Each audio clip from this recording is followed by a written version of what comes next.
What's good with YouTube? You already know this is Big Flacco with the convict's perspective, and I'm smashing, dashing, sliding on through with a whole lot of energy because we got some updated information that's going to be kind of interesting, man. But before we do so, man, hit the like, subscribe, comment, do all those things to help support the channel. It really helps, and hit that bell notification for future fire content. So, 9 officers from 2 California police departments face federal charges after the FBI raided cleared on them Thursday. The roundup of cops in Antioch and Pittsburgh was the culmination of an 18-month investigation in an alleged criminal network, a police gang, which was early exposed by its use of official devices to communicate. As many as 45 of Antioch's approximately 100 officers were placed on leave over violently racist, homophobic, and threatening texts. Damn, this is crazy, man. They finally cracked down on some of the most corrupt cops, man. Antioch has, in Pittsburgh, have been off the hook. I think Antioch's worse. They fucking have framed people. They've done all kinds of faulty shit, man. This should go back fucking maybe 20, 30 years of corruption in this department, man. Now, Antioch's mayor, Lamar Thorpe, tried to do a statement talking about this is the darkest day in our city's history and people we trust uphold the law, breach their trust. Man, they've been doing that for years, man. There's nothing new about this, man. And that today is the beginning of the end of long process to abuses, man. They ain't done shit to stop this. They've allowed it, man. All these politicians knew what was going on.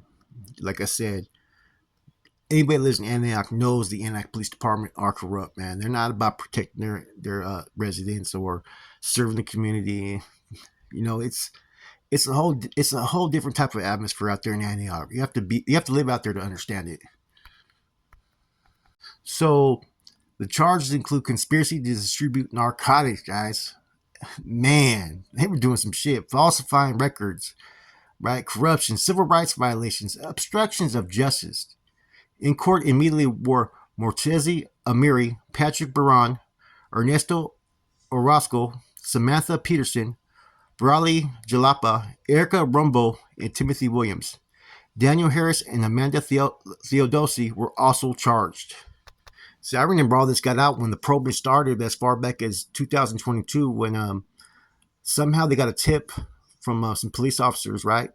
Had cheated on some tests to get an education incentive bump, right? So that's when they started to turn up and they found evidence about racist and homophobic behavior amongst police officers that led to a lot of scrutiny in handling of many violent crimes and drug trafficking cases. They had dozens of texts that were just off the hook, group chats containing racist and homophobic slurs between 2019 to 2022. And that's something that district attorney hates because right there, man, that will affect every case that is from the years 2019 to 2022. They're fucked. See, they kept this under wraps, right? And you kind of could figure something was going on when they started releasing that about, reports about some of the texts and group chats and whatnot. And that's going to be a fucking dark fucking stain on the Antioch Police Department, right? But you can go back with this department and go back to the 90s. You know what I'm saying? Everybody talks about Blackberry. Everybody knows that was a questionable fucking situation right there. A lot of things hidden. You know what I'm saying? I know some people out there that things have happened that people don't know what exactly happens, but there's always questions. That's one area, East Coco County, that a lot of stuff has happened out there in the streets, man. A lot of things with the police department, a lot of illegal things, right? They're some of the most aggressive, corrupt law enforcement that I've ever had to personally deal with. I've had to deal with I lived in Antioch for about, let me see, from 2000 and what was it, 11 to like around 2013. I was living out there, and that whole area, man, like I said, it's different. It moves different. Everybody is everybody's involved in some type of mix out there, man. It's what you call dirtbag capital. You know what I'm saying? Everybody's out there dirtbagging, pants sagging, from the woods to the North Daniels to fucking the brothers out there, even the Southsiders, man. They all have a different type of fucking way they wiggle out there, man. They're with it though. They're definitely with it action. You know what I'm saying? And it wasn't always like that. Like, it was always known to have a lot of woods, right? A few North Daniels, you know what I mean?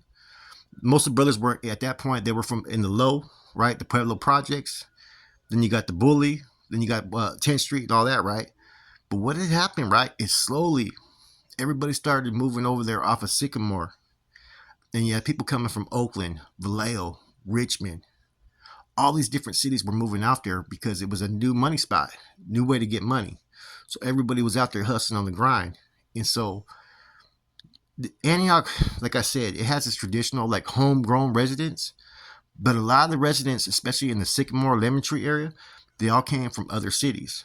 And so a lot of people are fighting for territory out there in the streets. Therefore, the crime rate has fucking exploded out there, man. You know, every hustle that was out there in the Bay Area that was going on, right? A lot of it came from Antioch. Because I swear to God, you go anywhere in Antioch, I swear to God, everybody's fucking whacked the fuck out. No lie. They're all on some different type of hype, different type of hustling, foreclosures, robberies, fucking all kinds of shit. Shit that you don't see in other cities is what you would see in Antioch. And some of the more fucking crazy cases, right, have all came from Antioch. There's people that I know to this day that were actually murdered that I knew, what I'm saying, out there that were murdered, that people know who actually did it, but they got no fucking evidence. It's just the way Antioch operates. They kind of move a little bit different. You know what I mean? Um, like I said, it's a cutthroat town, and so therefore the law enforcement's also cutthroat. They've been known to plant stuff on people. They've been known to fucking take people on fucking certain rides and dumping them in fucking right there in the Bay Waters. You know what I'm saying? They've known to do a lot of shit, man, that people don't know about behind the scenes. I've heard stories of them fucking, dumping people fucking off the bridge right there. Um, I've heard of them fucking stealing product and then fucking trying to resell it to other fucking people that are plugged in with them. So them being charged, right, with running narcotics doesn't surprise me. It's just like the same thing. There was some corruption that was going on in San Jose the last few years. I don't know how they've been able to keep that under wrap. Maybe being a bigger city, um, it's a lot harder to expose what people are doing. But definitely, when you have 45 officers who are put on leave out of 100 officers, that's fucking half your fucking police department. What are they going to do? That's the question I have. What are they going to do? That's the main question. 45 officers on leave. And this is two cities, man. So how do you have two police departments that are working as rogue officers and are part of some type of gang? I guess you could say it's a start. Anytime you have a department that's known for corruption and stuff like that, you don't have trust in your community. You don't have control in your community. So this is a step in the right direction. But, the mayor trying to say this and that, man, come on, man. That's all gibberish bullshit, man. They've been knowing what's going on out there. In order to be a politician in Antioch, you have to be willing to turn a cheek. I remember last time I got stopped, I was over at this place called the Lake House in Antioch, right? If you're from Antioch, you know who I'm talking about. I think I was at Mike Ritter, Jacob Ritter's house over there, right? And they stopped me, right? And they were fucking straight harassing like a motherfucker, man. But they started fucking bragging about how Antioch was the 47th fucking worst crime city in the United States and stuff. Whoa, whoa, whoa. Like pretty much fucking boasting what type of police department they were, And like I said, man, they won't hesitate to do something illegal. You know what I'm saying? They won't hesitate to fucking, if you give them an attitude to take you on that ride, they won't hesitate to plant things on you. They're known for this. Some of these cases where homeboys are doing time, they pretty much have put cases on individuals just to get a conviction. That's well fucking known, you know. And they have to deal with a lot of different groups out there. Like Antioch is probably the one place where you have almost every fucking group that has almost a parcel foot in that city. The red and white. They have a presence out there.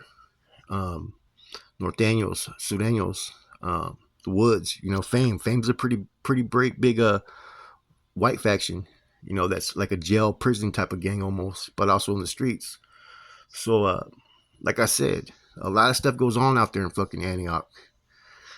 So not only are people corrupted a little bit different out there, the fucking cops are, man. So this is one step, man. So I'm kind of interested to see what else comes out, man.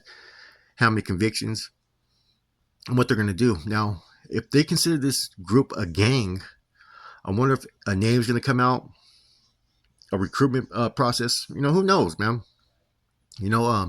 That stuff out there in LA, those sheriff's departments, they actually had gangs, man. They had like tattoo symbols and all that, man. Now, with the sheriff department being investigated, right, and now an indictment going against the Antioch in Pittsburgh fucking department, that tells me one thing: that the feds are actually investigating law enforcement agencies. So, I guarantee you, this is going to be the first indictment that we see. Now, they're saying that the officers were taking momentums, right, from these victims as trophies. One officer got recorded in the process of violating a individual's rights, broke their fucking cell phone. A SWAT team member used to file his a less lethal 40 right, as suspects, and would collect the fucking casings for fucking, as a momentum for fucking you having to use them. Eric Rombrog, right, who was a former professional soccer player, bragged about kicking a black suspect in the head like he was kicking a goal for in a soccer game. They were putting dogs on individuals, right, that had pretty much peacefully surrendered and fucking shot them and then attacked them, man. So they were doing some faulty shit, man. They would brag about it. They have text messages, man, last night was fun. Then they had fucking messages where, let's do this 3 nights in a row. Let's make sure we get a dog bite every single night. Anyways, Antioch got a big, huge problem on their hands right now. And I guarantee you there's going to be a lot of civil rights complaints filed, lawsuits, and whatnot. So you're not going to hear the last of this whole situation, man. These dudes are fucking, they're going to prison, man. Right? Straight up off everything that I've seen, these dudes are going to prison. They got a lot of evidence on these guys, man. And I'm sure there's going to be more stuff that's going to come out for the public soon. With that said, it's your boy Flacco, Comics Perspective. I'm gone.